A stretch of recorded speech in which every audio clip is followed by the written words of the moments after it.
héros du Wara, briser l'éclat d'une histoire singulière d'une mère héroïque, aiguille de l'univers, forçant le respect et l'admirable luminaire. Par son courage, ton destin fut tracé. Devenu journaliste, un combattant de la vérité. Claude Perrault du Wara, face aux tourments endurés, symbole de dignité, d'intégrité dans l'adversité. Contre vents et marées, la lutte est déclarée.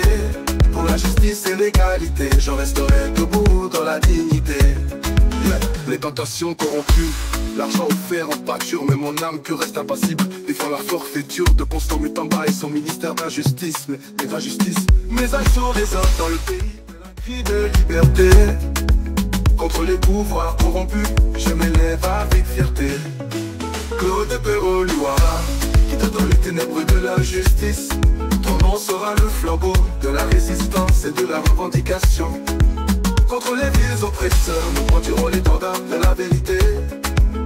Pour un Congo meilleur, un avenir de fraternité et de dignité. À toi Félix Helmut Wangeleka, ta tyrannie touche à sa fin. Des mains vides, tu seras chassé. Ton règne de corruption pris pour état. Le peuple congolais ne mérite pas un leader incompétent et tribal. Et tribal, nous nous laissons unis pour bâtir un avenir rayonnant. À toi, vrai patriote, symbole de résilience et de foi. Ta voix de dignité, d'intégrité dans la liberté et de la joie. Dans le cœur de chaque Congolais, ta saga restera gravée. Pour un avenir radieux, pour une nation enfin libérée. Et Zambénana, nana, nana, nana, nana, nana, nana, nana. Les tentations corrompues, l'argent offert en pâture, mais mon âme pure reste impassible défiant la forfaiture de Constant Mutamba et son ministère d'injustice. Mais d'injustice, mais un jour résonne dans le pays, tel un cri de liberté, tel un cri de liberté. Pour les pouvoirs corrompus, je m'élève avec fierté. Claude Perrault du Wara, dans les ténèbres de l'injustice, on sera le flambeau de la résistance et de la revendication. Contre les villes oppresseurs, nous prendrons l'étendard de la vérité. Pour un Congo meilleur, un avenir de fraternité et de dignité. Attends-toi Félix Helmut Wangeleka, ta tyrannie touche sa foi. Les mains vides, tu seras chassé. Ton règne de corruption pris pour éteint. Le peuple congolais le mérite un leader. Tribal et tribal, nous nous dressons unis pour bâtir un avenir rayonnant. Oh, rayonnant. Claude Perrault du Wara, symbole de résilience et de foi. Ta voix est de dignité, d'intégrité, dans la liberté et de la joie. Dans le cœur de chaque Congolais, ta saga restera gravée. Pour un avenir radieux, pour une nation enfin libérée. Et Claude Perrault du Wara, symbole de résilience et de révolution. Ta plume au zénith, pourtant la flamme de la liberté et de la joie. Dans le cœur de chaque Congolais, ta saga restera gravée. Pour un avenir radieux, pour une nation enfin libérée. Et Zambé, nana, nana. Et Zambé, nana, nana. Et Zambé, nana, nana. Et Zambé, nana, nana.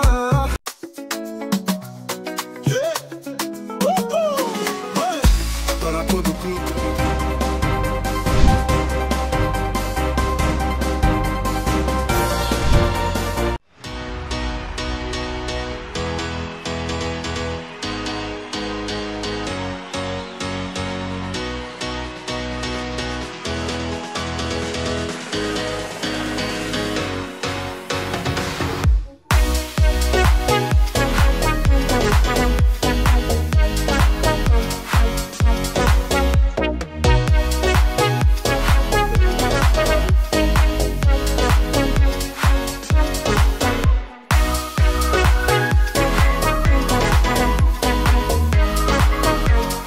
Je vous recommande la boutique La Londoloise, c'est Judith Londolé.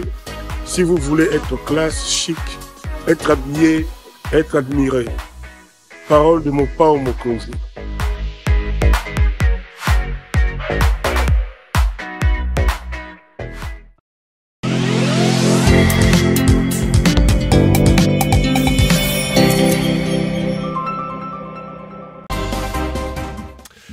qu'entre nous soit dit, c'est donc cette émission spéciale que nous vous proposons ici, chez nous, à CPL Télévision, où nous prenons des questions importantes. Nous mettons sur la table un invité nous accompagne pour donner son point de vue. Madame, Messieurs, bonsoir et merci de nous choisir pour vous informer. Je suis très heureux de vous retrouver donc pour ces numéros. La dernière fois que je tournais ces numéros avec vous, cette émission avec vous, rappelez-vous que nous avons eu des problèmes techniques. Nous sommes séparés un peu en quai de poisson et ce soir, j'espère que mes équipes et moi-même, et surtout de l'autre côté de mes invités également, les choses se feront pour que vous soyez utilement informés et que vous ayez cette émission du début à la fin. Je suis très heureux de vous savoir nombreux devant vos petits écrans en train de nous regarder. L'actualité dans le pays, c'est donc le 2 prochain que prévu la conclusion des accords entre la République démocratique du Congo et le Rwanda sous les auspices des États-Unis d'Amérique. Vous le savez, les deux parties avaient signé il n'y a pas longtemps un accord des principes. Beaucoup de choses ont été dites sur cette question. On en parle dans cette émission. On reviendra également sur le processus des Doha. Vous le savez peut-être, l'AFCM 23 se retrouvait autour d'une même table. Cette fois-là, c'était sous l'égide de l'émir du Qatar. Et un communiqué conjoint a été également signé. Du coup, il y a beaucoup de choses qui se racontent autour de ces deux processus. On en parle dans cette émission. Joseph Kabila sera bel et bien devant la justice. C'est le ministre de la Justice, Constant Mutamba, qui l'annonce. Il a dit ce matin qu'il a saisi officiellement le Sénat via la justice militaire pour que les immunités parlementaires du sénateur à vie Kabila soient levées, afin de permettre à la justice de le poursuivre. Constant Mutamba a annoncé que les biens de Kabila dans le pays seront saisis. On y reviendra également parce que notre invité du jour est également concerné. Lui aussi, un procès contre lui a été ouvert alors qu'il se trouve en exil. Ses comptes bancaires et ses maisons sont en voie d'être saisis. L'invité de ce soir, c'est monsieur Franck Diongo. Honorable Franck Diongo, bonsoir. Mbote Ndeko Pero. Merci mingi nengo et ambi invitation à biso. Mbala suka tokutanagi awa tozwaki moi kokoso ebele sur le plan technique. J'espère que tokangi milimo wana ndenge balobaka na lingala et que tokosa l'émission lelo na kimia pe tokosi sango. Boni yo, boni santé, boni makambo nyonso to esika ozali. Non, ezali question ya kokanga milimo te parce que technique ezalaka technique hein. Nga politika book émissaire na kwayaka nango te. Ezali technique ekopesa matata ebongi ebongi ekokite ebongi te. Donc, la technique est bongi, tu vas continuer Moussala. Natuni santé, boni makambunyo surtout, santé qui toko bilo konyo sauté à lui.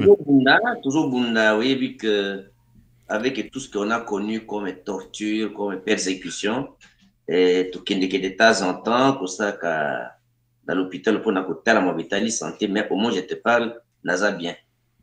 C'est l'essentiel. Nzambazo lokomu. Franck Diongo na bengyo lelo depuis quelques jours dans Lukao d'ailleurs tu attaques émission ndengo yebi ezalaki potobe tamasolo maimatali ekolo donc tobe tamakametali mboka mboka lelo moi nungu yali par rapport ya ba accord oyo ndeko na biso Félix Tshisekedi auti azo s'apprêter à signer. C'est en principe le 2 que tout doit être concrétisé entre la RDC et le Rwanda. Tokobe tamasolo ana tokoloba pe makambo ya M23, Tokobé Tamasolo, il y a Etali Congolais. Mais bon, comme Baloba en français, hein, mettons les pieds immédiatement dans le plat. Tofungo la dossier, ya Makambo ya États-Unis.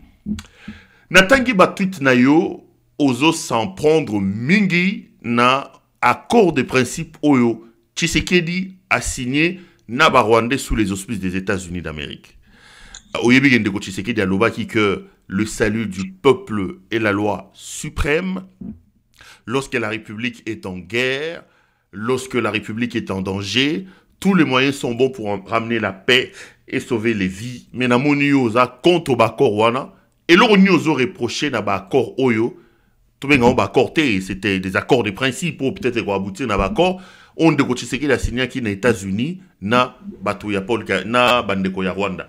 Qu'est-ce que vous reprochez concrètement à cet accord de principe?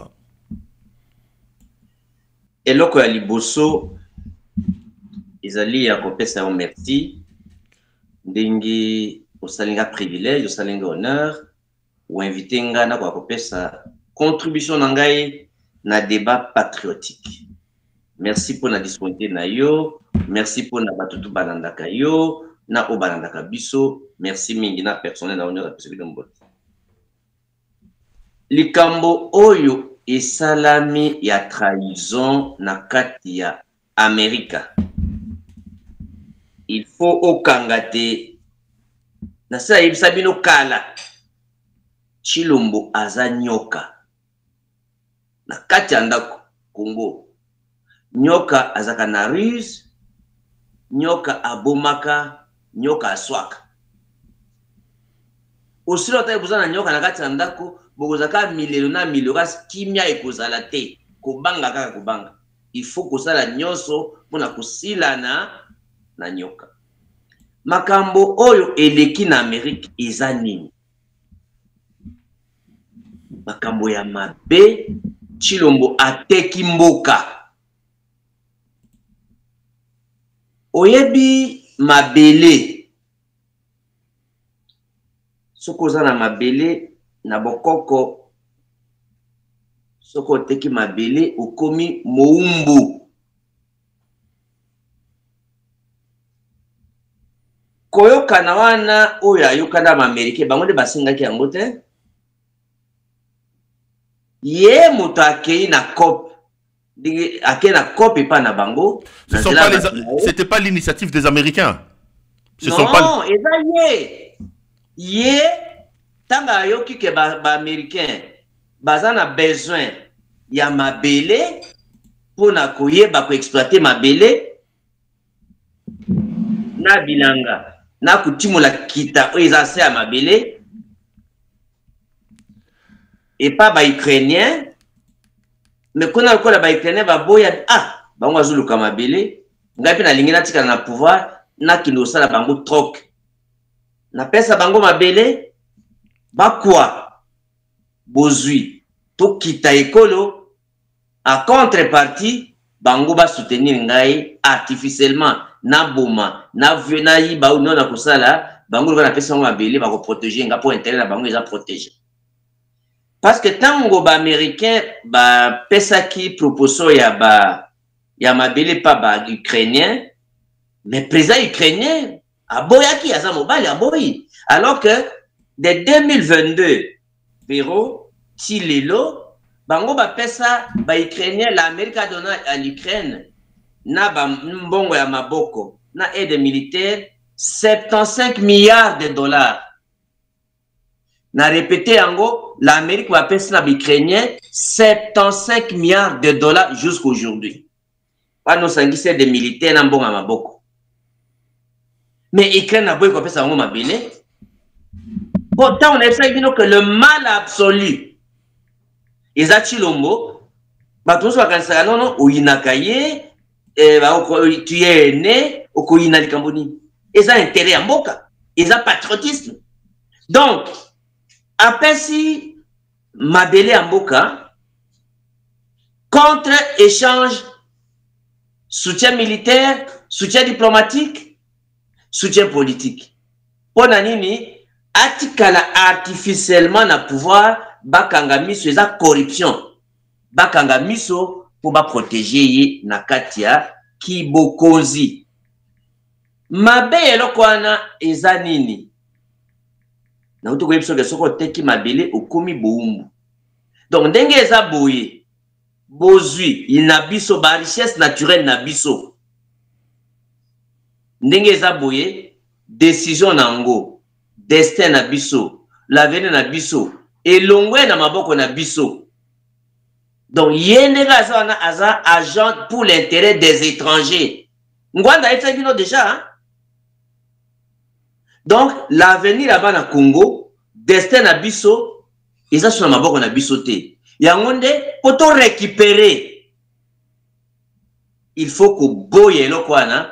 Il faut que ben sabana mboka nyonso ba telemelango accord wana ba ki ko exécuter yango te a signo etikali ba signer te il faut esalimate sinon to komi baumbu na katia Congo na biso omona ka parcelle moko ba lobaka pas comme parcelle non à vendre. Cette parcelle n'est pas à vendre. Voilà. Parcelle non à vendre n'est pas à vendre. Wana. Siko, mukolo lopango, azate, atiki sentinelle. Sikoyo, sentinelle, na bandi koteka biloko eza na kati ya lopango. Non mais Franck Diongo, au-delà ya motema likundu aux Aradango contre Félix Tshisekedi, j'ai quand même parcouru cet accord. Cet accord relève des éléments importants du respect des droits internationaux. L'accord, le fameux accord de principe, table sur le principe de l'intangibilité des frontières, table sur le principe, il y a Makambo, il y a non-agression, Makambo, il y a garder les frontières des pays hérités de la colonisation, Makambo Maïmatali, le départ des troupes étrangères présentes en République démocratique du Congo, au Matokita, ça c'est quand même des éléments, des acquis importants que Tshisekedi peut obtenir diplomatiquement, non? Yo le biozamona Congo linga Congo. Un accord qui nous garantit l'intangibilité de nos frontières. Un accord qui nous garantit de garder nos frontières héritées de la colonisation. Un accord qui permet aux forces étrangères qui sont chez nous, qui tuent, qui violent, qui pillent nos richesses. Un accord qui nous permet d'avoir la paix. Et l'on connu nos autres reprochants alors qu'il y a des acquis aussi importants. Le roi là on entend tanga pona mboka. Aussi ici. Au personnel ngwana na ya nola osiko. Ozana maloba. Pero yebate 1. Na komi mukanda wana na lalite pona lukana tala eloko nini ya mabeza na kati. Mais soko bolam eza 10 mabe na kati ya mikano eza 90%. Eloko ya mabe na c'est un traître national. Donc atali si kalinga bana mbuka te. Eloko ya liboso il faut kanga. Babenga yango na kena ndambo na ndenge ya droit ya mibeko na ndenge ya mabetali intérêt ya peuple. Oya bengaka légitimité. Est-ce que oyebite batu oyo na légalité nango batu oyo basibake ko signer ko négocier baza banani okoki te pero ozwaki maponamité oyibi maponami ezala ba ministre ezala ba député ezala yemoko Chilombo moto aza na légitimité ya ko engager mboka libanda to na kati azate baza ba institution de fait.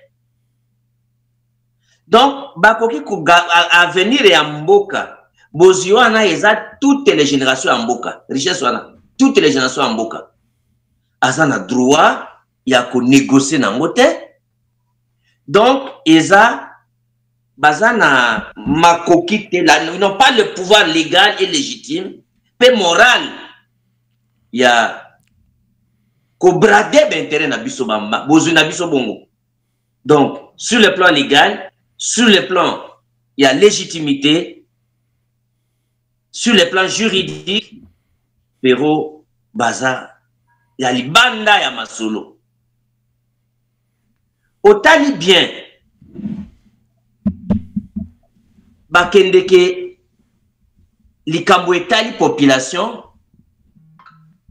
ba engagé ba débattre basango accord yango eza mulili ba expliquer ba congolais te que no voilà biso likanisa biso yango oyo tolingi tosalela boye pour intérêt ya mboka yo lingosa ya population bolamu ayebi te okena kuku pona akena koboso likambo ya malamu pona akena kobombama soko aza na likanisi yango ya malamu pona ina salaki yango na campagne électorale azo na 2018 te na 2023 oso alobaka koteka mabele a profiter occasion tango alingaka changer constitution akokite alinga tingama na kibokonzi nde alubimbo oyetikane na ngai na teka po oyokaka alobaki ni. Non mais place nini na accord wana balobi ke na teki mabele ndeko Franck Diongo yebisa ba congolais clairement Quels sont les éléments qui vous fondent à dire awa que bateki mabele? Ngana pesho élément. On a levé le principe de l'intangibilité des frontières. On a levé le principe de non-déplacement des bornes frontalières. On a levé le principe, il y a bateaux, troupes étrangères qui sont au pays doivent partir. Yo so son genera bateki mabele. Na extrait nini, concrètement bateki arondenge nini. Pero, au moni, eza émission à Lingala, na ozongelo quand même, calmement, pour oso soleango. Et à liboso. Pour comprendre mukana moninge eza nyonso. Et donc il faut qu'on y ait par rapport à côté kizani. Ndenge ezawana chilo moaja des étrangers, des intérêts étrangers. Alors oui boye un bozui na biso asa mabeli, donc nos richesses, nos ressources naturelles. Toko gérer yango na bapaya. Bapaya wana ezande nini?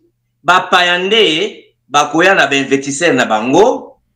Basoda, bakozwa basoda na bango ya ba américain, ya ba société privée, de bako sécuriser sika bazo kwa bozui, superviseur nango nde le Rwanda. Na explique mon mode opérationnel nengeza. Donc nengeza boye, eza la ba projet ya ko exploiter ba mine, eza ba projet ya ko kamba ba ko gérer ba parc. Donc, ils ont un projet à courant électricité. Makamwa na nyonso ekosali mabongo bato bakoya na bozui. Na ba projet ana apesi bango autorisation ana. Or, ndengo mana na contrat chinois basaki ndeni. Contrat chinois ezalaki mbongo contre ba infrastructure. Nde salamaki. Pourquoi abandimi bana ba société privée oyo, comment l'état congolais, armée à Congo, police à Congo, sécurité à Congo bako protéger exploitation o eza ya bozui pour na kati ya Congo te eza société ya ba américain privé o ebi pourquoi bazui les armées américaines était parce que eza état américain te con avec l'état congolais, ce sont des privés américains des bazwa na kopa la eza troc minier. Ngana opesa bino mabele bino bo protéger nga nazwa na élection te mandé kokaye kokate bokanga miso eza corruption. Alors po bomana na fungoli bino motema boya na sécurité na bino bino basoda na bino d'ailleurs superviseur Rwanda yango ndo moni ba bengi Rwanda bakoti na COP. Comment le Rwanda o a diaboliser ki bango so afanga jonga kenda Kigali Satan mais ya ko négocier na ba Rwandais qui va ko signer ba exploiter ba makambo.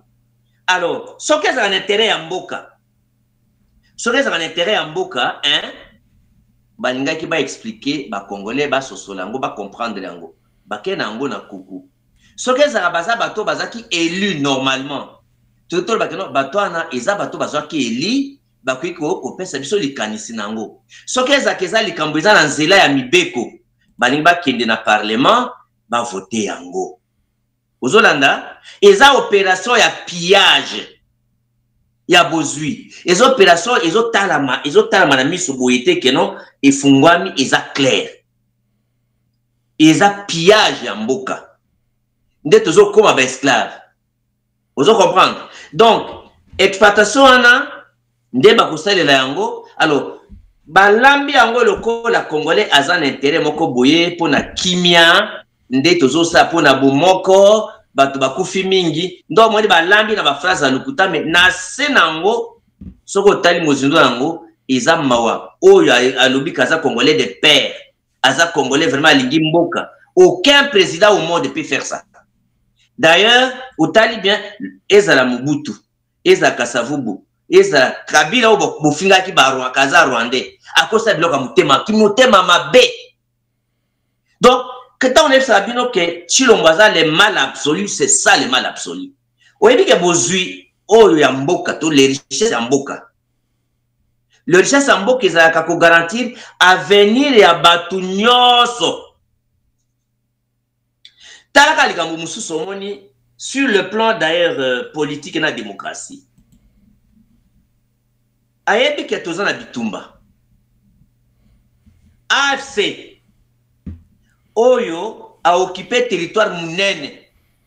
bango AFC M23 na masolo na nyonso batie bango te mais akendo appliquer makambo na terrain wana ndenge nini etali ete parce que ayebi ke ata akomi kuna te etali ete parce que kuna bango baza na kati te ba rejeter yango etali bango te te ma ayebi ke AFC bato basima na bango ba Rwandais, donc il suffit que bayokana na ba Rwandais, c'est des pantins, non? Chef na bango il suffit yokana chef na bango problème ezate tokoya kozonga tokolobela ngo so tokena mambo doa. OK, tokoya kozonga na sima parce que chapitre oyo eza matata makasi po eza très grave. Donc il faut koyeba que ba projet oyo ezo salema yango ndo moni population ba yepsi population te ezala na parlement baliki nango na parlement te ata ko expliquer kaka ezala débat ya population basali débat te ezala ko expliquer ba Union africaine ba Sergel ba initiative nyonso ba africain wana nyonso ba tiango pembeni. C'est pour te dire que non azu yango lokola COP na ye lopango oyo na okengela yango nga naza sentinelle bakomaki pays parcelle non à vendre mais d'ailleurs mukolo ndako aza musika koyiba mama na osala te abandi koteka biloko moko ndazo sala. Est-ce que notre salut, notre souveraineté, les tangibilités de nos frontières ne valent pas mieux que ces ressources-là? To bomba ba ressources, tu vas continuer à koufa, to perdre ma belé. Est-ce que on a que allons même dans l'hypothèse que Makambo yo sur le Béza solo. Est-ce que la vie de nos populations, la paix dans notre pays, la sécurité dans notre pays, l'intangibilité de nos frontières est plus importante que la richesse en Afrique? Alors, Nazonga, parce qu'on insisté peut-être que 3 fois les Camboya, balkanisation ya mboka, to ça la pote mboke kabwana te. Mais Pero, Chilomba le baki liboso que mboke se koufi. Ya monde ya komi agent à liquidation ya mboka. Nda iko liquider mboka parce que ese koufi. Ya ça le baki déjà que non, toko bundela mabele te. Ya monde ateki mabele, il faut comprendre makambo na déjà bana zonga. Ya monde ateki mabele, abi toko bundela mabele te toko bato ayase. Toko bundela mabele te, ya monde asundoli mabele. Makambo yo lobi a ko protéger ba frontière na biso. Ba protéger ba frontière na ko bongisa armée na yo, sécurité na yo, il faut être puissant, très fort. Au contraire, à l'embissi, comment Motoalinga protéger l'intégrité territoriale? Bah, pas y'a pas protéger l'intégrité territoriale en Boka. C'est ma casse na yo. Il a détruit l'armée. Il a trahi l'armée. Le col a abomi l'armée, abomi économie, abomi éducation, abomi jeunesse, abomi démocratie. Donc, il y a un agent à liquidation à Congo. Donc, il y a un ko liquider Congo. Makambetali balkanisation tout ko protéger ba frontière. Mais il y a le baki les moto alingi ko sala biso pillage à Congo isa Rwanda non. Moto nga balkaniser isa Rwanda non. Siko moto ofunda ka eko balkaniser. Nde siko akomi moto akwa ko protéger contre la balkanisation. Est-ce que ça a un sens? Est-ce que ça a un sens? Nala ndaka na zila na yo. Ba Rwandais, c'est la RCD bazwaki 3/4 na RCD. Ba gouvernement 3/4 ya mboka. Territoire ya Congo 3/4. Tiba Kisangani kona tiba manono bazwaki. Mais ba jari pendant 5 ans. Mais pour kina na pesa mo ba balkaniser mboka. Makambetali balkanisation Pero. Na koyebisa ba na mboka ezalaki menace depuis les années 60. Mais ba Congolais balingi ko balkan mboka na beza balkanisate balingi ko kabwana te. Ata ndike tshimo la division ana moto moko ta koza capable ya ko balkaniser ba Congolais. Il est vrai que zaki projet oyo ba britannique ba bandaki nango ba kipa ba américain bandimi yango mais ba mekaki mekoki te. Là je te parle comme un chercheur sur la question congolaise. Le Congo ne sera pas balkanisé. Donc la balkanisation n'est pas une menace pour le Congo. Ça, c'est pas une menace.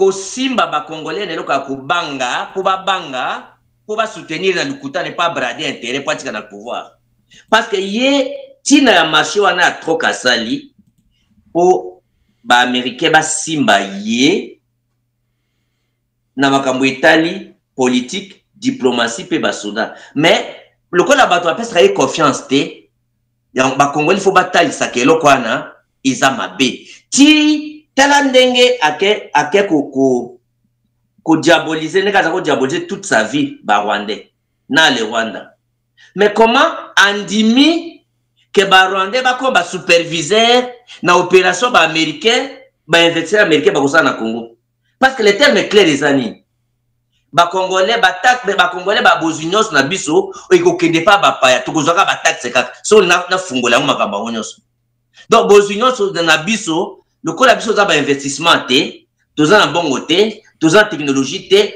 o ba kwa na technologie na mbongo nde bazui nyoso na chilo mona négocier na bango biso kozaka quelques taxes or rebi keza mboka corruption toza sur le côté donc c'est vraiment un traître qu'il faut chasser même aujourd'hui je vois que elembo o ya sel makambo ya na mbasali ya accord on a ba américain eza elembo ya munene ou etalisi te il faut kubengana ekaka nous n'avons plus de choix eza évidence moko na bato bazaki na mwa doute kazama motema mbalamu italami pour atalisi que yé c'est le mal absolu c'est l'ennemi numéro 1 des Congo et des Congolais il faut vraiment nyoka na kati il faut kubengana voilà pour na kanga na umbe ya makasi te na likambwana et donc il faut ko kangawana il faut ko yebate bozu ya mboka ndenga ayokani na bango bakoya na mbongo bakoya na technologie bakoya na ba entreprise na bango tango ko exploiter armée ya Congo police ya Congo akozana bango kuna te bango moko bakoya na bango alors nalobi na pourquoi azui ba armée ya l'état te Amerika parce que na Amerika bazaka na loi mobeko mo abengaka loi le mobeko wana soko armée na bino bozana bakambi oyo baza sanctionné na trésor américaine l'état ya Amerika akopesa bino aide militaire te eza ba technicien eza ba conseiller eza la ba arme ba kotekela bino te donc ndenge eza wana tous ba généraux ba colonel ba major baza déjà sanctionné mais yé le ko la mambo ketali intera mbo ketali était donc à maintenir bango le ko la maintenir bango donc on n'aura pas l'aide militaire américaine na aye biango au sango na ko donc yé vraiment au na ko etali était moi na maman mana moninga mawate de ade sa yebsa binuti moto akwa kutuna ma droit de l'homme azate na kusala donc yango na moni ba pona ko contourner likambwana ndi bayokana ba société privée wana oyo ba vétéran ba ces militaires ou ba ko protéger alors le ko ba américain baza musika non bozwa ba rwandais baya kuzwa la ba kuza ba superviseur ba opération de bokosala eza bozuize kuna et abaya ko rafiner na Rwanda to ba koteka na Rwanda ngana za problème te bozwa na ndimi bon alors à quel moment ayeko yokana ndima ba Rwandais parce qu'il a montré que le Rwanda c'est le Satan c'est le diable c'est l'ennemi c'est l'infréquentable il a même dit pas que na Kagame faut na lola tu es sûr que même le Rwanda croit à ce que Chilomba a signé tu es sûr que même les Américains ba kondima bloc a signé alors quand la personne a une opportunité vous avez le pamba dès bango ba sauter une occasion mais qui a confiance en lui même dans l'hypothèse où il fait confiance nous devons nous opposer à cette aventure j'appelle les Congolais de rejeter cet accord et ça les a dans le principe et ça va signer il faut que ça va signer mais ce qu'on va signer il faut qu'on empêche ça les mains je suis content que na moni mon peuple est bandit il y a rejeter en gros donc j'appelle les Congolais à rejeter cet accord parce que tu koma baumbu tu perdre ma belé richesse mo que l'équipe ma belé exacté na autre un exemple ya président ya Ukraine bah américain bah pèse bango 75 milliards déjà. Oh bah depuis l'année 2022. Mais biso ya côté na maboko pour intérêt en mboka. Mais a pèse ka boye. Tina nini na pèse mabili en mboka si. Yetan tina nini. Tomona kata na contrat chinois. Et puis tout ça une évaluation contrat chinois parce que Kabila a signé qui na ba chinois contrat chinois. Oyo ba ko exploiter mabili na biso ba pèse que 9 milliards ou 5 milliards contre ba infrastructure. Siko lelo bozu ya ba chinois nyongo na ba chinois ils a combien dans l'entretemps après Kabila tika qui est na 2018 na nyongo 3 milliards. Lelo tous en a 17 milliards. C'est supérieur à 15 à 17 milliards. Et là, quand on a fait la nyongo yango, toujours mon raté. Donc, Azoti Kabiso n'a pas nyongo paille dans l'entretemps. Elle est incapable à copier sa carte d'identité. Aza est incapable à copier sa embouteillage. Alors, au sommet, on a projet de Chilomba Sali. Moi, bozui, moi, espoir na biso eza pour protéger ba parc na biso yo, ayokali bango exploiter. Pour protéger ba barrage na biso, pour protéger ba cuivre na biso. Donc, to komika ba surveillant bozu na biso en fait.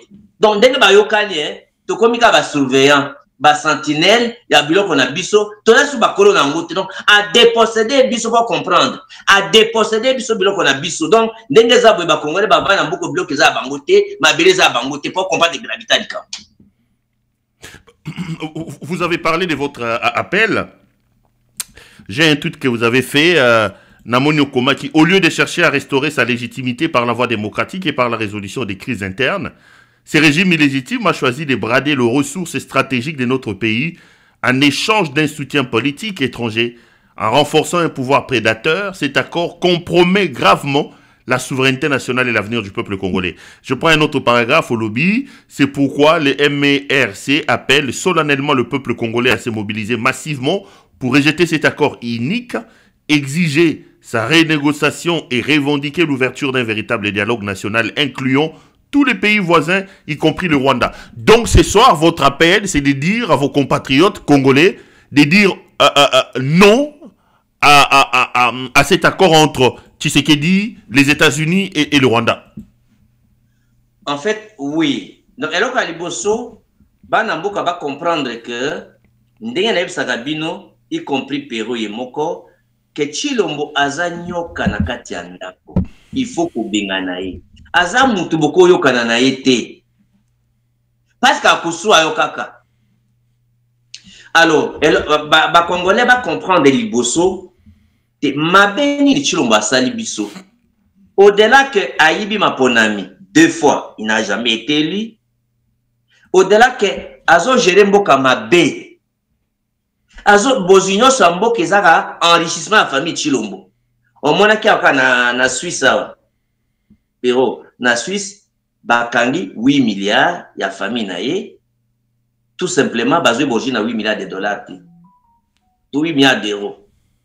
Au moins, il y a na Suisse, Bakangi na hôtel 150 000 dollars par jour. À 4 jours, il a dépensé 600 000 euros.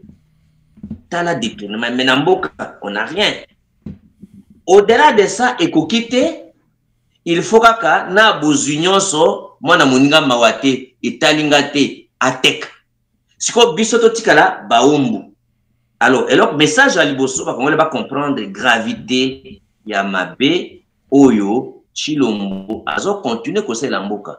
Abomi économie, abomi démocratie, abomi éducation, abomi armée. Ce qu'on a été kanama belé, nous allons rester avec quoi, Péro? C'est cela.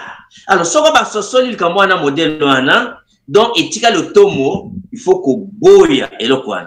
Bisous tous à contre les Américains, mais les canissons bisous tous à nango izani. Chilombo na batonaye bazan qui m'a ponamité. Baza ba dirigeant légitimité.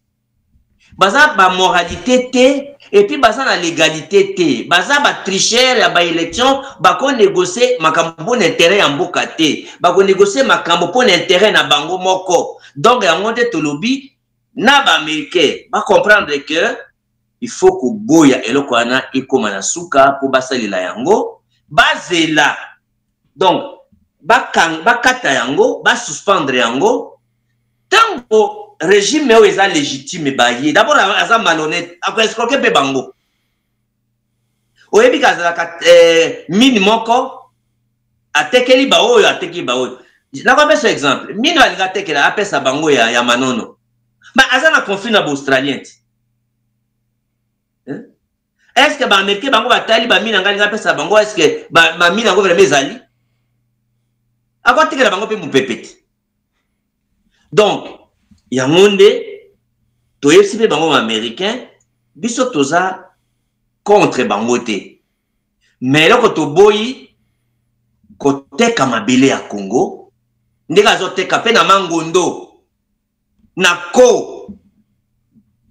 Donc, tant que tu as une élection, parce que toujours bien gagné en 2025, tant que tu as une élection, après transition, tu as koyo kana bango, total elo konini, tu kosana na bango. De toute façon, il faut qu'on résoudre des problèmes de légitimité à pouvoir dans le Congo. Tant que tu as tout ça, le dialogue, c'est-à-dire, tant que tu as bengani Chilombo, tu as Kanaba Namboka, tu as une transition d'Engeni. Tu as dialogue, alors, tu comprendre. Bref. Il faut comprendre, Mabé Chilomba Sali, Ndenga trahir Mboka, Ndenga Teki Mabele, a comme si biso Baumbu, Aza agent des étrangers, ba décision nyonso ya bozu ya mboka kita ekolo et ko dépendre sur la bisoté parce que comme biloko ya ba paya na kati ya mboka na biso ça veut dire que ba américain ba rwandais na ba investisseur ba kolo Congo pour na kati na mukuse ndenge philosophie nango ba américain ya ba paya ba rwandais alors nde baza ba kolo Congo bozu nyonso ba part ba biloko nyonso ozala bango nde ba ko gérer pour bango nde ba koya supervision na bango nde kozala Rwanda kozala supervision na bango liso na bango pour protéger ben intérêt na bango. D'accord, tu comprends. Le melayango esali maté. Congolais nyonso oya ko ndimelo kwana soit azana motema mabe soit azape traite. Tout patriote akoboyelo kwana. D'accord. Oyebi keta on appelle mela makambo na termela makambo pour l'intérêt na ngate. Tant on a kende na Kigali ya tu vas comprendre quitter. Aujourd'hui, tout le monde me donne raison. On doit comprendre. Donc, le traître national, c'est Chilombo. Après, à quelqu'un qui diaspora, banano, olobaka, maman a mis biso bien, si comme maintenant, Chilombo a la qui s'est ami des Rwandais. Qui va encore parler contre les Rwandais demain? Alors, tant on a expliqué, bah, tu vas comprendre en côté. Parce que vérité, et Zalakanzambe, bah, son côté. Donc, le cas de l'hypocrisie qui traite la zone, il faut que tout battre les mains pour que boya corona pe ko bingana Chilombo. Sauf que le dialogue, le gros tout comment la cima tout expliquer dans la cime. Voilà un peu message que tel mela Chilombo a corona salimate ko boya yango bana mboka noso ba boya yango ateki mboka ateki biso donc ndenge za boye agent ya liquidation ya Congo Chilombo donc amitié le ko la liquidateur ya mboka. Ateka biso na batu na mai na ebale na bazamba nyonso ateki. Ok, sujet moussou actualité majeure par rapport à mambo ya ba dialogue ali communiqué conjoint au bandeko ya M23 pe bango pe ba signé nande ko na biso Chilombo. Oyebi que les deux parties se sont retrouvées à Doha aux côtés à Émir et à Qatar. Ba signé moi makambo belé ba congolais bazali choqué bali déçu ba batchela ki nanga motema croyant que nanga ko bunda bitumba au jusqu'au bout tia ko benga na Chilombo tolali tolamuki toki bango ba komo ba mamba ba trêve bazu ba engagement à gauche et à droite du coup ça fait couler beaucoup d'encre et de salive yo na ebi kozaka na ba entrée belé kuna na AFC M23. Est-ce que c'est un abandon de combat de Corneille Nanga? Boni bato bachela ginanga mutema kwaya kayenda yo benga na Tshisekedi totala bonanga tindi bato kuna na Doha basine ba accord ya ba trêve basine ba. Donc bitumba isili ndeko fanki diongo yo muto solo la na bango. Bon, eloko liboso ndeko pero il faut que yebate oyebi ke naza chercher sur la question congolaise na olandela makambo ya Congo na Mbutuya et Au moins, à ta tweet, on a sali les lots, on a signé en gros, comme chercheur sur la question congolaise également. Les Cambo Yotali Doha. Encore et Fundi Chilombo. Pendant qu'il y a quelqu'un qui négocie dans la Doha, dans l'entretemps, ils ont négocié avec les Américains. C'est un hypocrite, un traître. Makamba Doha, les Congolais, il faut que nini. Et là, on est l'équipe. Il y a Liboso. Ngai le kola moto oyo aye kola révolution. Il faut que les Congolais baye que na révolution ils ont 4 fronts. Front militaire, front diplomatique, front politique et front médiatique. Chaque front ils ont kende na ba norme nango, miboko nango mais objectif est nyonso, il faut qu'on atteindre renversement ya régime. Oyebite outakolobawa Chilombo abengaki AFC M23 les patins, les agents des Rwandais, groupe terroriste. Bouete. Alors, a qualifié Bango Nyoswana, de sorte que, à kotika la kosulana Bango te, aussi l'otakaza président. Dans l'entretemps, le Kolayo bachaki 4 millions de dollars. Pour Bakangayo, Touba Boumayo, chaque chef de la révolution a tiré 5 millions, 5 millions, 5 millions. Bango tout va condamner Bango à mort. Parlement est personne qui me beko que à cause on a Bango te. Pour la côté Sabino comment nié à qui pas kami beko te pour tout à le bas intégrité territoriale ba comme ya tala kama beko na mi beko. Parlement est personne mo calme à cause on a Bango te mais atimba que dosula. Balongwa biloko wana na parlement. Baleva mezi wana. Donc, à ça, c'est normal. Azana ni liboma.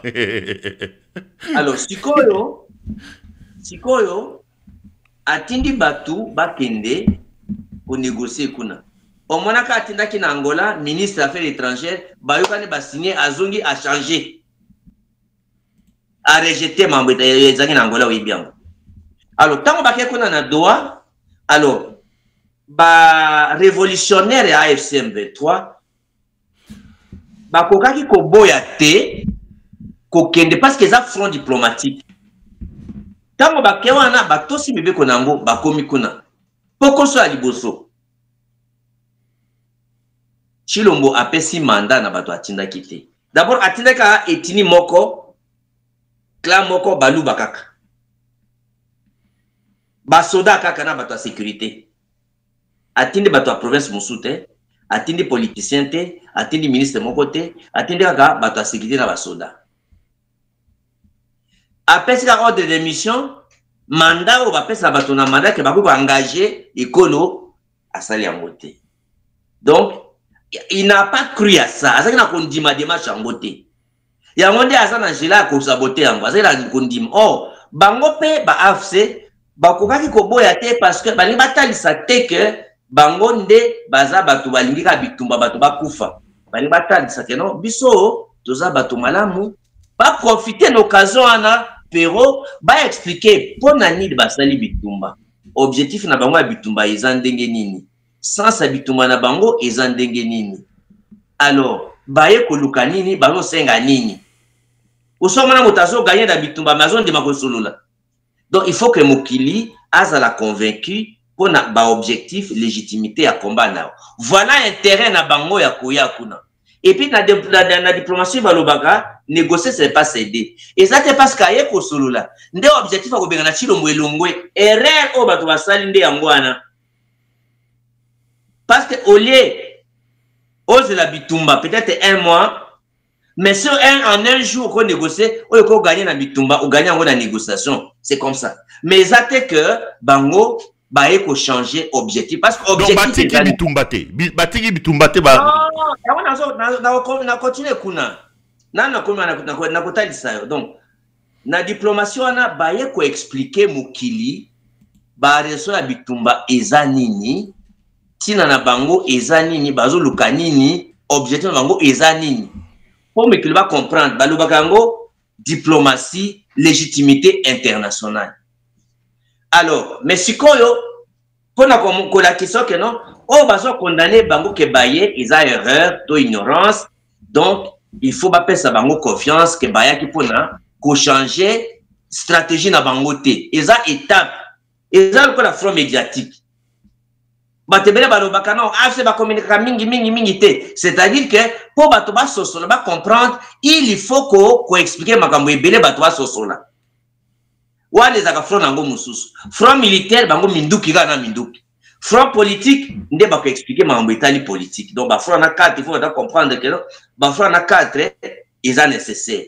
Ya no ba mona kata le colonel Ngwa Ngoma. Oui Ngoma. Qu'on expliquer la population, Kobimakuta population, c'est ça le rôle. Il est militaire, il est révolution, mais là, rôle de dirigeant politique. Et ça nécessaire d'expliquer la population. Alors, tant qu'on va commis kuna, n'a fait complication à l'Iboso, mandat ils a quitté. Alors, le fait qu'il y a Wanganaka, ndo mona que non, bah afse balwa non, le kola ya Wanganaka a déclaré kuna que biso andima négocier na biso balwa non. Il y a quoi négocier na bisoté bisoza ba patin à cause la kana Kagame bisoté. Alors pour bisoté mo total c'est habité en malamu yes ngela ndima na kata télévision na radio na keno andimi asula na biso. Mais pour na respect il y a bato ba benga ki na Qatar ba kende ki sans ki asala bon. Tango ba komi kuna moyen ba signer mikanda. Oyo ba bosola ki ezate ensemble parce que ya wanganaka. Nde ba lui bon.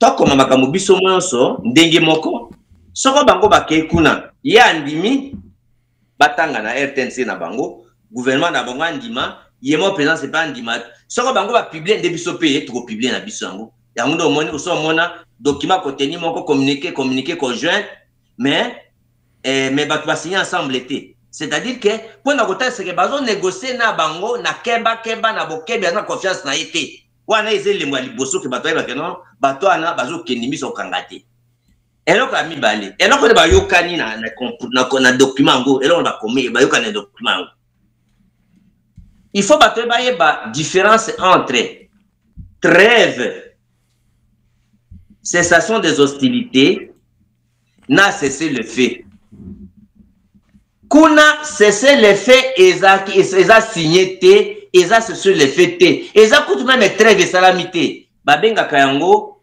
déclaration d'intention c'est à dire que likanisi ya kosola pona kotika bitumba et ça na munoko ya ngonde basaki donc déclaration d'intention pona trêve mais trêve ezalaka nini trêve ezalaka non tozana bitumba eza na kati ya mabele kuna bato bazana passe bato maladie bato donc kolia te aide humanitaire ye to kati bitumba da 3 jours pour bato ko ça va ko pesa bakisi na bilo ba kolia pendant 3 jours na bitumba ezate wana yenga trêve ezaka ba jour ya ko déterminer pe na objectif ya ko déterminer mais na mukana ba komi ils n'ont pas déterminé que tout ça trêve pendant 3 jours 4 jours une semaine et 2 semaines ils l'ont pas mité et là il bosse pesa bango réseau ngwana. Ce sont des stratèges, ce sont des faits diplomates et là qu'on a au monde en côté. C'est les faits et zaganine. Donc, trêve lingo lobanini, cessation des hostilités pendant une durée déterminée, 2, 3, 4 jours. Donc, on détermine nombre de jours, on a objectif nango. Dès qu'on vient ici,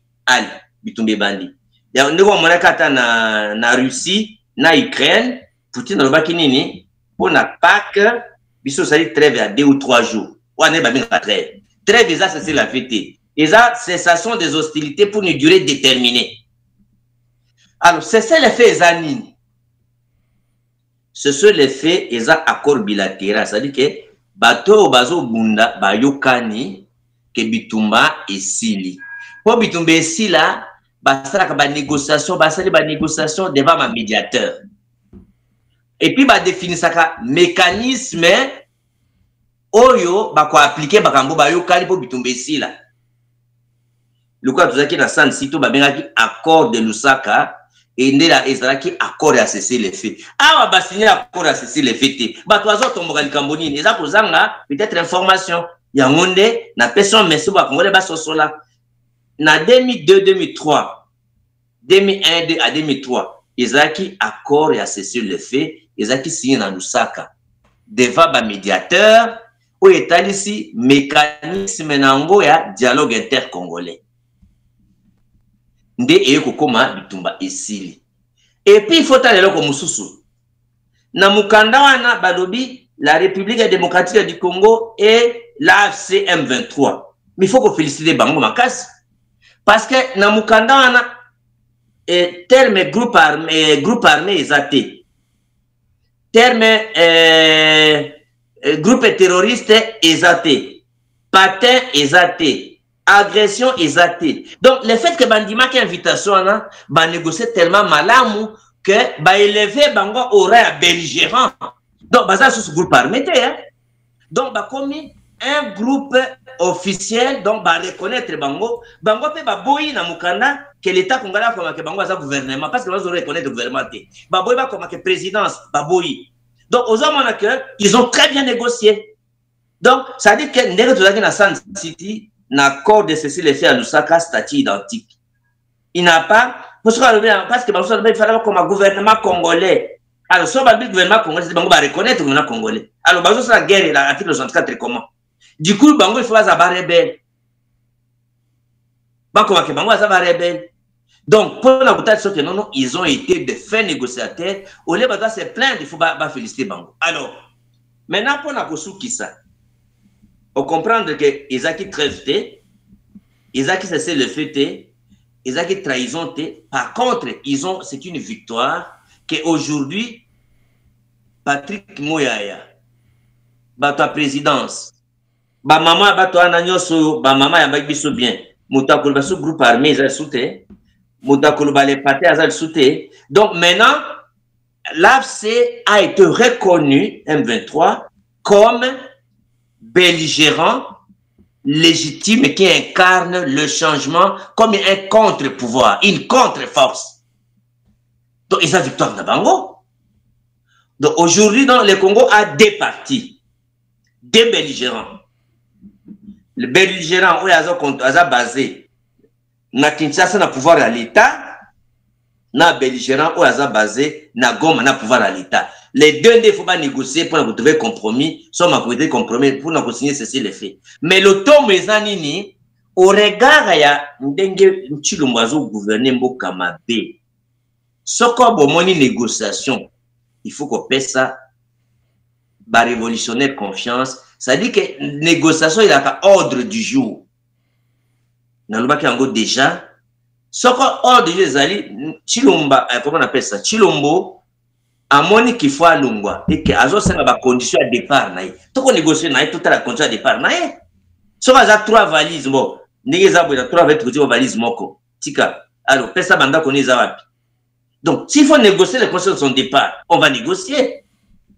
Vous comprenez, mais que qu'on négocie pour na ko partager ba poste il faut oublier ça ngalo ko la Franck Diongo aujourd'hui. Franck Diongo on négocie sur pour na poste après plus de 30 ans de combat ici.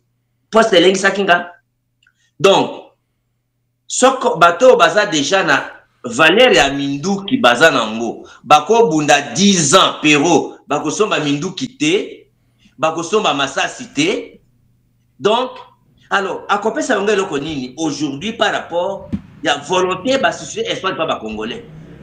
Donc, on a quoi apaiser ba congolais que donc bandeko ba leli ke nanga décevoir nanga ke oyokana Tshilombo nanga. Donc, il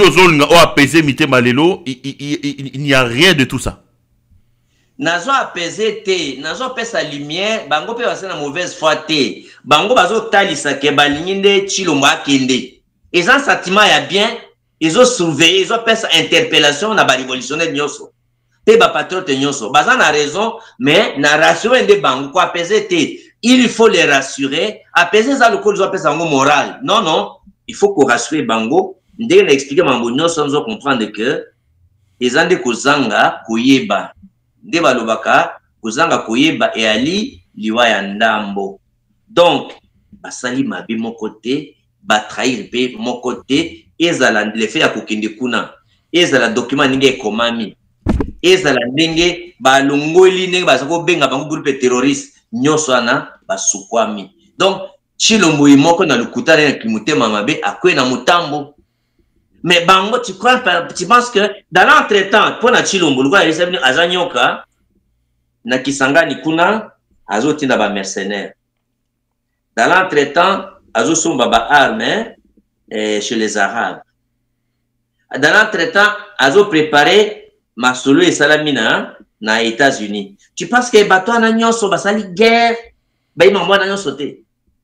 Donc il faut faire confiance et là on a resenga ba Congolais nyonso ba tellement psychologiquement na makambo nyonso na psychologiquement, physiquement, matériellement, financièrement pour ne koyeba ke non ko pesa maele na biso nyonso makanisi na biso volonté na biso effort na biso pour ne kobenga na nyoka na kati ya mbaka kati ya ndako mengai na ko rassurer ba Congolais que décision oyo ezali faut libérer les Congolais na maboko ya nyoka pour que tout ton maboko na biselo. Donc mabana trahison et salamité.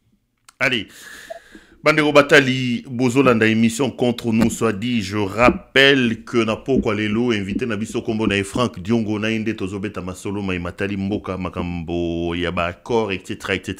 Ndeko Franck Diongo, na fungola quand même moi parenthèse avant na loba dossier mususu to longwa complètement na mambo est.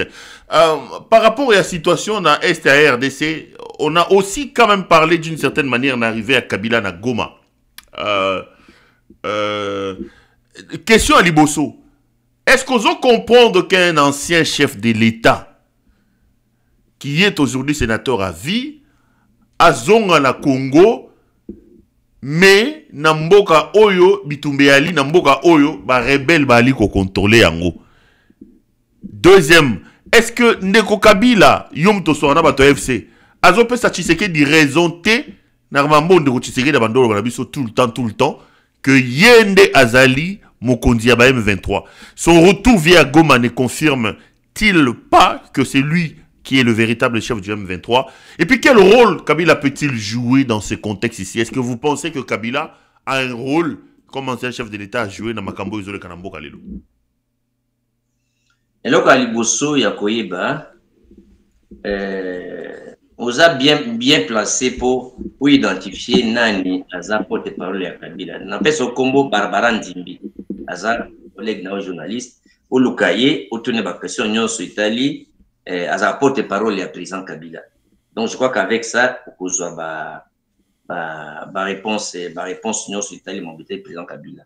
Mengai comme analyste, chercheur, mon bété Mbokapé. Politicien révolutionnaire en Mboka, mais ça le gagne ici. Il faut qu'on ait que Chilombo c'est un dictateur. Chilombo c'est un ingrat. Chilombo c'est agent des intérêts étrangers. Asa patriote. Au moment où appelle ça qui mange le coup là, un patriote qui défend le Congo contre le Rwanda. Il a même révolté les gens contre le Rwandais, contre ceux qui partent au Rwanda. Mais c'est prouvé que vrai ami, vrai moukonfi à Rwandais, il a dit Chilombo. Donc, ça c'est là qu'il bosso, il faut que tu ailles Rwanda. On m'a dit, Makambo Bolam Oyo Kabila a saleli Chilombo. Il faut que banga Nzambe, peut que tu ailles Mokili. Mokila bato Nzambe Pérou babeta tout na ngoku. Il y a Zaki Maponamite. Kabila a passé tous les pouvoirs de chef de l'État. Est-ce que Chilombo Moutouna, il a déjà rêvé comme président un jour?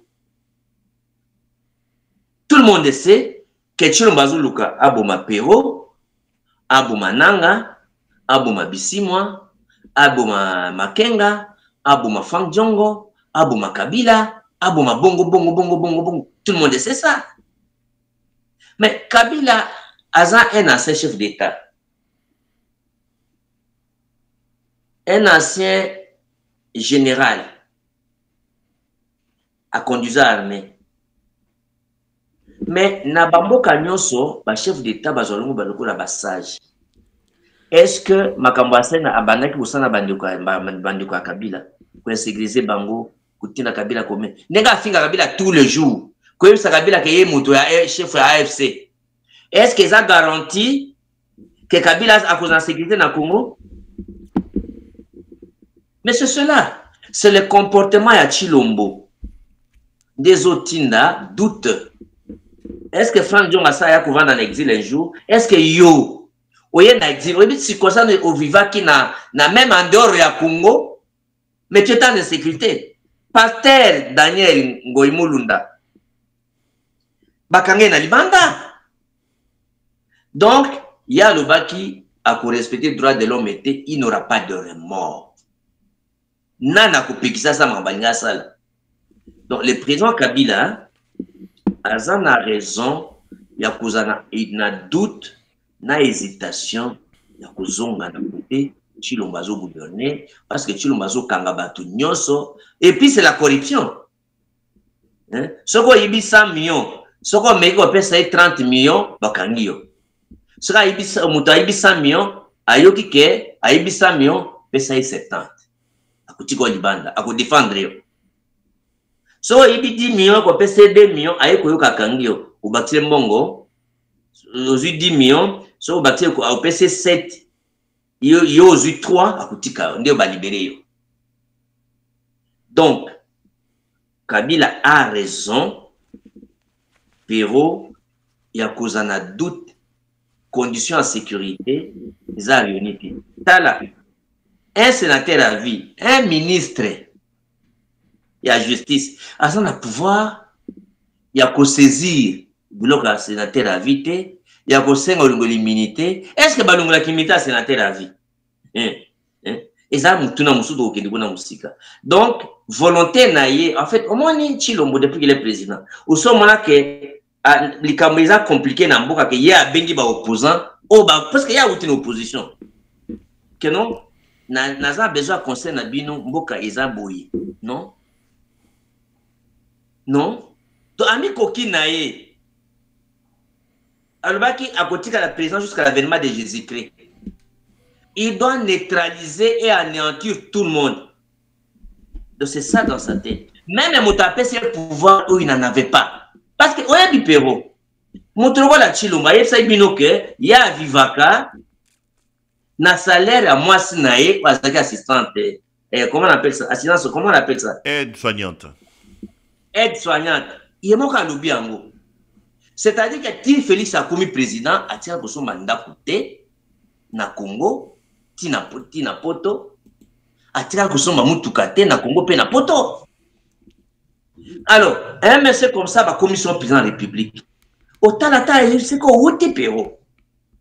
Même un Zambi, la manière qui maltraite Kabila et sa famille, même les bisous autour, même les dessins ne pardonnera pas. Donc, bref, Kabila a raison. Alors, ce gars qui est à côté, il a libéré. Parce que il faut qu'il y ait une différence entre rébellion, où il y a RCD, MLC, parce que c'est où on a constitué les quitté. On va dire rebelle réellement. Mais Awa, ce sont des révolutionnaires, ils ont libération en Moka, parce que Bitumbi a une base légale, article 64, parce que Moutazan a un pouvoir, à zone à ma ponamité, et on a vu que Bako peut négocier, attendez, les Américains, Bako négocier dans bateau, ma ponamité, parce que Baza, comme il a pouvoir par effraction, Baza, illégaux, Baza, immoraux, Baza, illégitime. Donc, il ne peut pas engager côté comme Abila à Congo. Vous avez donc, comment il paie les gens au Motoakei, d'un côté, libération et salami, il y a comme un d'étrangers. Ok, donc, au moins, à ta côté, en Gokuna, au lobby côté, ça libéré, na Goma, et ainsi de suite, et Bouka, et ainsi de suite. Comment, président normal, à Kangi Babank, et Nyos, tant que vous avez Kanga Babank, population, au bazan, bon, la banque, et Kangami. On a opiné, Bakoza, on a opiné, population. On a ligné, population, ça, bizarre, le modèle, on a. Donc, en conclusion, Kabila Azan a raison. Et aussi, Kabila Azan a responsabilité, moi, comme ma casse. Il faut foutre un nyongo à Congolais. Parce que Motacha qui Chilombo, il faut appeler sa makanise pour na Kolombo la Chilombo. Yé, Azan mwana Mouze Kabila. Mouze Kabila Azan Zela Lumumba. Yé Moga Azan Zela Lumumba. Il doit aider les Congolais à défaire les monstres que va créer. Donc c'est normal que l'expérience Azan Nango Atalisi Kazana sagesse, même si vous voulez changer la constitution, surtout Bundisa qui peut changer la constitution, d'ailleurs il m'a laissé en prison. Parce que on a Kabila a tiré dans la prison, Abimsa qui va Jekoko, Bamoyambo. Mais mon à mota politique, il a coulé ça va ça qui m'a dit. Ndenge Mokona Mandela, a limbisa qui m'a na boloko, a nommé comme vice-président, 27 ans. Kabila a laissé à limbisa, je n'ai rien contre Kabila. Sauf Kabila a compris sa contribution naie pour na bitumba ya libération ya mboka morale, spirituelle, matérielle, financière, relationnelle ou non ça pour ça que mboka za libéré en tout cas bienvenue. Et puis là ça ebiso que ce qu'on a na kati ndako pero ce qu'on a na kati ndako ezala pasteur, ezala magicien, ezala mutaliboma et mototo akosunga nyoka alongwa bienvenue. Donc même Kabila ancien ennemi bienvenue pourvu que Motutu a son habitude to bengana nyoka. Même ancien ennemi non Kabila a donc bienvenue dans Kata Kombo. Même Kabila a bienvenue pour libérer le pays. Sera la volonté à contribuer. Est-ce qu'avec le temps tant otala makambu bon na tumbolo mo amuke o regeta bitumbala mamno soto loba ya Kabila osa ya Kabila tant ozomo na ndeti segeda okamambuka lelo ozaka na moi regret ko senga c'est na bitumbo bunda contre Kabila na makambo loba tant ozota la loti segeda parce que loba quand même mingi hein surtout tant obimi na prison loba yi que Kabila miko si Tshisekedi rozong c'est le pouvoir te Kabila loba moi mingi est-ce qu'on regretaka lelo yo komi okomo luka partenariat na Kabila na yebi keza matumboli mais na tuna kaka soko ko répondre o regretaka mais non il faut qu'on yeba que combat nyos na bunda na regretaka te parce que je suis dans la vérité. Ezala maréchal, vous voyez que je suis le seul Congolais oyo. Vous voyez que Nazaki président politique batutu. Pas parce que Nazako yina batwana. Kabila, je n'ai pas un problème personnel dans Kabila. Hein? Je n'ai pas un problème personnel. Touili moi cité na senga imbongo te, que yo a senga eloko service te, non? Nazolo ba publiquement wa. Moi, divergence nangana Kabila, Yezaki a dictature, na ozo bunda pour la démocratie. C'était un dictateur, Kabila? Oui. Ok. Alors, de deux, Chilombo. Mais aujourd'hui, malgré ça, tu le préfères quand même à Félix Tshisekedi. Entre Kabila et Tshisekedi, tu ozo préférer Kabila par rapport à Félix Tshisekedi. Non, nazo expliquer, nazo zonga mutuna na. Ok. Lelo oyo, to comme na régime à Chilombo. Chilombo to bundaki na papa na ye. Mutu nyonso akwayaki que Chilombo akolanda lokolo ya papa na ye. Eza erreur de perception. Oyo biso tutu zaki nango. Alors, omoni ninga dribbler batutu. Oyebi ka dribbler ka motutu. Akono sa sala ka dribbler batutu. Donc, erreur usée. Alors, tant on a mona quitté Chilombo aza na nzela ya démocratie te. Na nzela nature ya combat biso to bundi alandeli yango te. Mais Chilombo abengana nga te. Moto moko abengana nga te. Nga mona tabino nature ya combat naza nango pero na ko continuer na moto yo te. Nde nasala ki point de presse au Kabwani. Nde le quoi naza devant la population, nde ne ko sa meeting, oza image na YouTube na le 18-19 septembre, je crois, 2021. Na Tchangukuna na télé Bikatef. Pour na expliquer population, nature ya Chilombo nenga trahi combat na makila batwa kufa. Parce que moi je n'ai pas seulement combattu, mais j'ai souffert dans la chair. Et puis batwa kufa belé. Oya MLP wana mona, il y a batwa mboke e katana oyebi yango. Donc combat nanga eza pona mu complaire mutu te, to complaire mutu, to kuluka mbongo to musala. Hein? Oso comprendre? Nature nanga, il faut libérer le pays. Il faut libérer et le pays sera libéré cette année, Péro. Donc, makambo ko regretter, et là comment que regrette, na ko regretter d'abord Kabila mutasalanga mabe, mais na uto son introduction na limbisaye. Je peux te dire que aujourd'hui Motutu asalanga mabe na combat na ngai na ba régime nyonso na limbisaki bango. Ah, mais Lelo Chilombo, on ne peut pas le pardonner parce que lui, il faut le chasser. Il est au pouvoir, il faut le chasser. Et puis, tu vas voir tous les bilans. D'ailleurs, des personnes vont interdire de fonctionner. Parce que ma baie de paix, c'est ça, les Congolais, et comme la partie nazie. Au moins, dans le Gabon, il PDG. On ne le dit pas par rancune ou par rancœur. Mais la manière dont on doit souffrir, on doit souffrir pour l'IDPS, l'IDPS, c'est qu'on tire le pouvoir éternellement. Non, papa.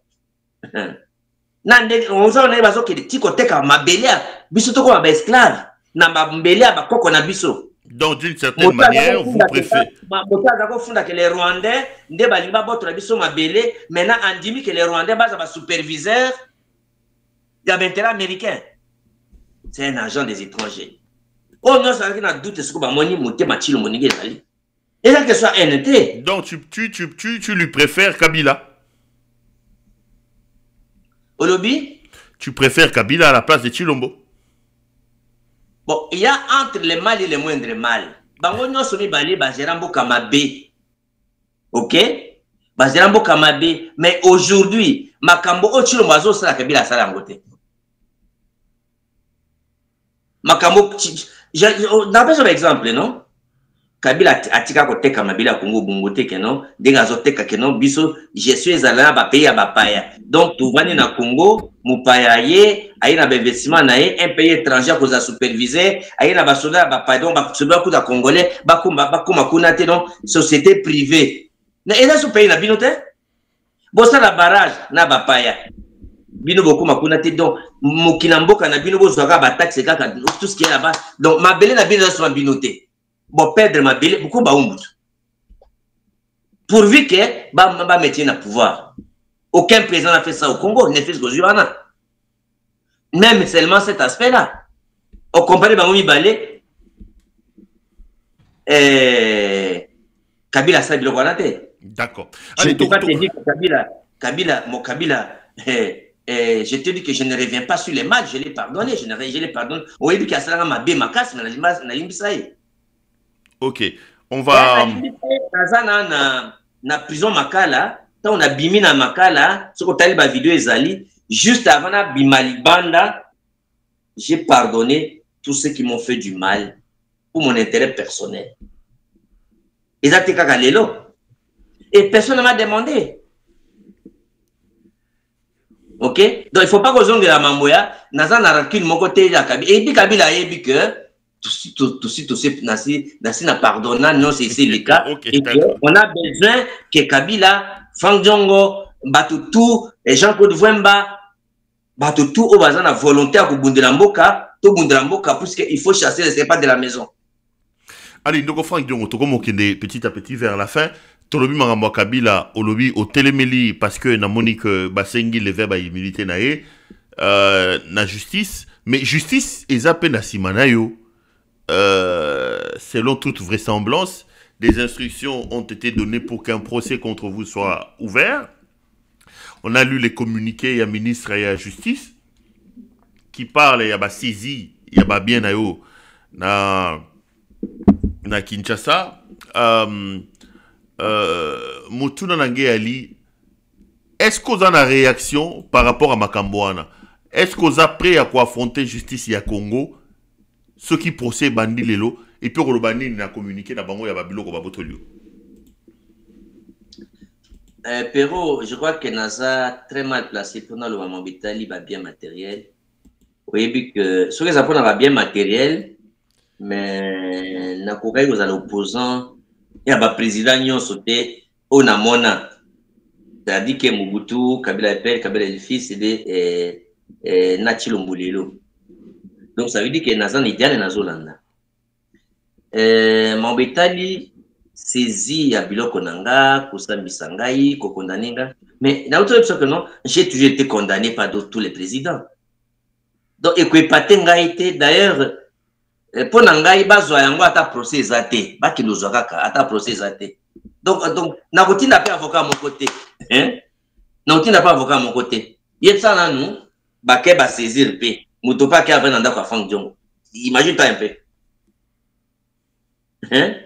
Alors, nda kona basi bazwa ya nanga bateka na nanga. Donc en conclusion donc un ministre a un pouvoir te ya koloba allez oyo bafunde boye oyo ndenge za mona kangi biloko na c'est les magistrats, c'est la justice. Donc justice c'est kufa na kotinda avocat mo côté na ko benga pe procès wana o comparer traité o kotinda pe avocat na ote ba salo mitemo na bango lingi oyebi que j'ai plus de 30 avocats au parti on a ko futa mbongo te. Donc j'ai dit même bato à parti na bando ça ba t-shirt ba ça ba manifestation parce que oyebi que Franck Diongo commençait à agir à Kinshasa ba il a trouble les amakasi. J'ai dit aux gens du parti à la population n'agissez pas. Vous ça trouble de mon côté. Vous ça les locaux de mon côté, les avocats. Vous ça les locaux de mon côté parce que tout est irrégulier, tout est illégal. Donc il faut les aider à osa ou à kosa là et pour toucher moral n'angate. Vous devez comprendre. Oyebi, c'est qui est beaucoup plus grave. Aujourd'hui on a dit qu'ils ont acharnement. Ils ont acharnement.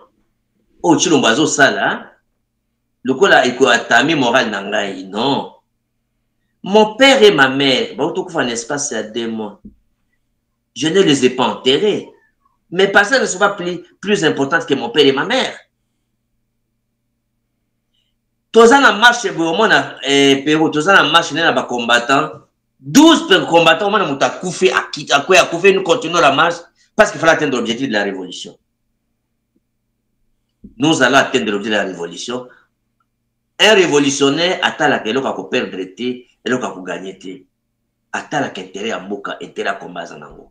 Donc il faut la rassurer pe ba ko la rassurer que d'abord les comptes sont déjà bloqués. Déjà Jean Banda ko la protester des jours bazo luka basaka formalité kaka. Mais bafungula ki procès ngo vendredi. Bafungula procès ngo vendredi. Bon on a ba réseaux sociaux bafungula ngo vendredi na ndolo. Mais na tinda mutute, pe na kotinda pe mutute. Donc on va condamner même audience moko paf. Ba condamner ka mort, doit perpétuité. Base biblique c'est fini. Et après la condamnation. Parce que c'est cette année de Zobinga na bango. Yes to ouais. Merci. Bah, Congolais, bah, Orlando, donc Félix, ça, ok, boulot. Alors, si c'est 2025 comme président de la République, comment il va faire? Tu penses qu'on a été de blaguer? Au tel c'est un monsieur qui doit être incapable de gérer l'embouteillage. On m'a dit, bah, film, les gens qui sont quels jours là, où bah, c'est moi qui ai l'embouteillage, à Zokokate. Aux autres inondations, tu as déjà vu ça qui? Tu es un peu l'avenir à Bana. Félix Akoye Sabino, dans 6 ans ou 7 ans, ça y a un prison, ça il le connaît. Jusqu'à la tête qui m'a belé, on va laisser quelqu'un là-bas mort. Sauf pour vacciner de 3-4 ans, ils vous en donnent. Même une année, vous en donnent.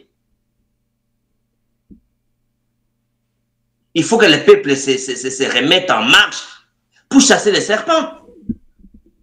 Na division aye kokoti ça, na tribalisme, na détournement, na pillage, na vol, na bradage à balicher sambuka. Mais le cola malheur a bâti ma douleur.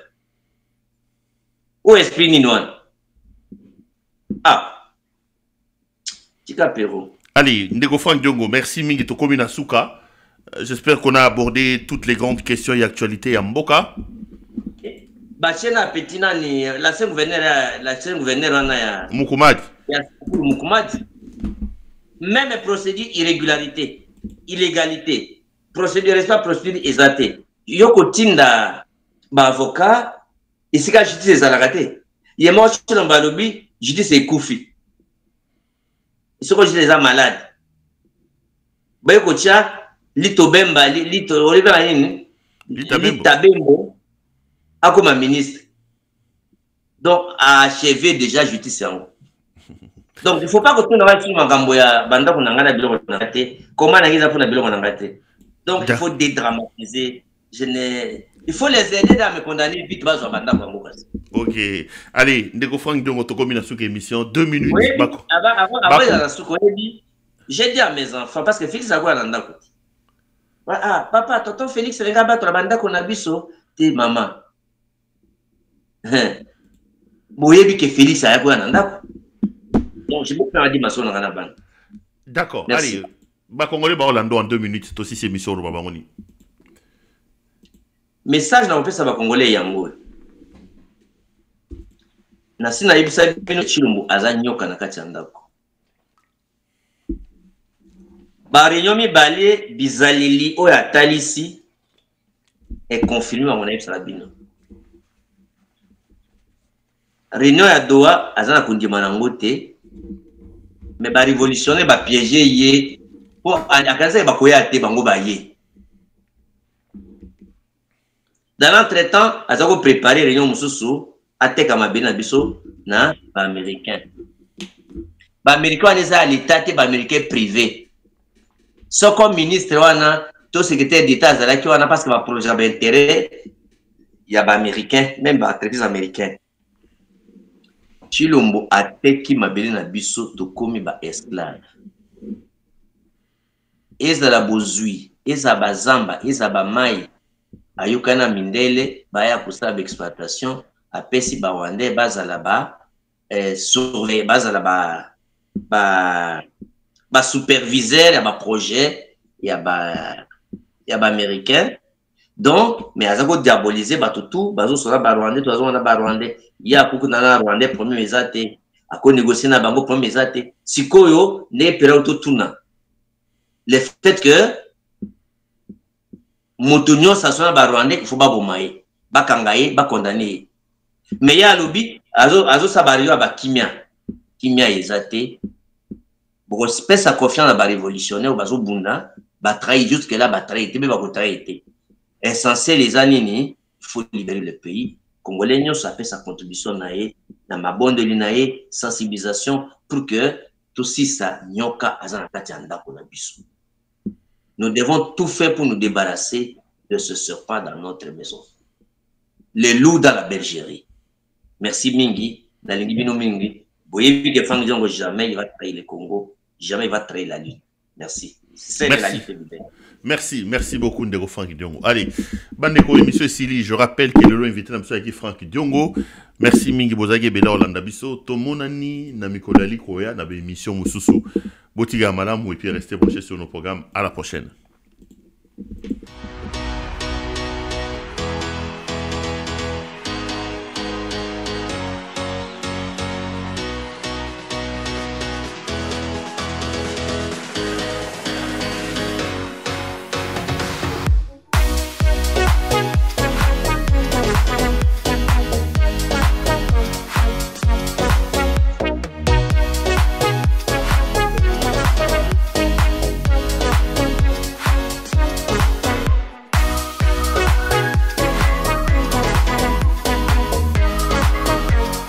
Je vous recommande la boutique La Londoloise, c'est Judith Londolé. Si vous voulez être classe, chic, être habillé, être admiré. Parole de mon pas au mot.